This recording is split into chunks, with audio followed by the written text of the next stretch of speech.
রাজনীতিতে একটি কথা প্রচলিত আছে, নেতা যত বড় হয় তার পতনের শব্দ তত বেশি হয়। আগামী 12ই ফেব্রুয়ারির নির্বাচনে বাংলাদেশের নজর এখন ঠাকুরগাঁও 1 আসনের দিকে। বিএনপি মহাসচিব মির্জা ফখরুল ইসলাম আলমগীরের 30 বছরের অভেদ্য দুর্গে কি এবার ফাটল ধরেছে? জামায়াত প্রার্থী মোহাম্মদ দেলোয়ার হোসেনের উত্থান কি তবে কোনো বড় মিরাকেলের আভাস? বিস্তারিত থাকছে প্রতিবেদনে।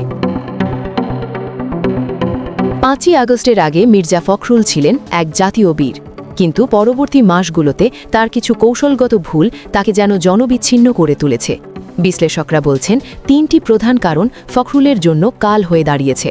প্রথমত, রাষ্ট্র সংস্কারের চেয়ে ক্ষমতার জন্য তার অস্থিরতা সাধারণ মানুষের মনে নেতিবাচক ধারণা তৈরি করেছে। দ্বিতীয়ত, ঠাকুরগাঁওয়ে তার পরিবারের সদস্যদের বিরুদ্ধে ওঠা চাঁদাবাজির অভিযোগ। আর তৃতীয়ত, সম্প্রতি ভাইরাল হওয়া সেই হ্যান্ডশেক ভিডিও, যেখানে পুরনো বন্ধুকে তাচ্ছিল্য করার দৃশ্যটি তার ভদ্রলোক ইমেজে বড় ধাক্কা দিয়েছে। মানুষ ভাবছে, যিনি বন্ধুকে সম্মান দিতে পারেন না, তিনি জনগণের বন্ধু হবেন কিভাবে? অন্যদিকে জামায়াত প্রার্থী মোহাম্মদ দেলোয়ার হোসেন মাঠ কাঁপাচ্ছেন এক ক্লিন ইমেজ নিয়ে। প্রচারণার প্রথম দিনেই তার বিশাল শোডাউন এবং খোদ জামায়াত আমির ডক্টর শফিকুর রহমানের ঠাকুরগাঁও সফর প্রমাণ করে এই আসনটি জামায়াতের জন্য এখন টার্গেট নাম্বার 1।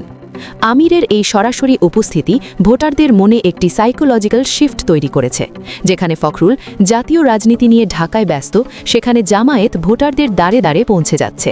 জরিপ বলছে এই আসনে জয়ের পাল্লা এখন 47% জামায়াতের দিকে ঝুঁকে আছে। কেন? কারণ জেনজি ভোটাররা ফখরুলকে দেখছেন পুরাতন তন্ত্রের ধারক হিসেবে। তাছাড়া স্থানীয় ব্যবসায়ীদের মধ্যে মির্জা ফখরুলের ভাইদের নিয়ে যে পুঞ্জীভূত ক্ষোভ আছে, তার সুফল পেতে যাচ্ছে দাড়িপাল্লা। দেলোয়ার হোসেন অত্যন্ত কৌশলীভাবে নিজেকে পরিবর্তনের প্রতীক হিসেবে উপস্থাপন করছেন। ঠাকুরগাঁওয়ের শিক্ষিত সমাজ এবং মধ্যবিত্তরা এখন এলিট অহংকার বনাম বিনয় ও কাজের তুলনামূলক বিচার করছে।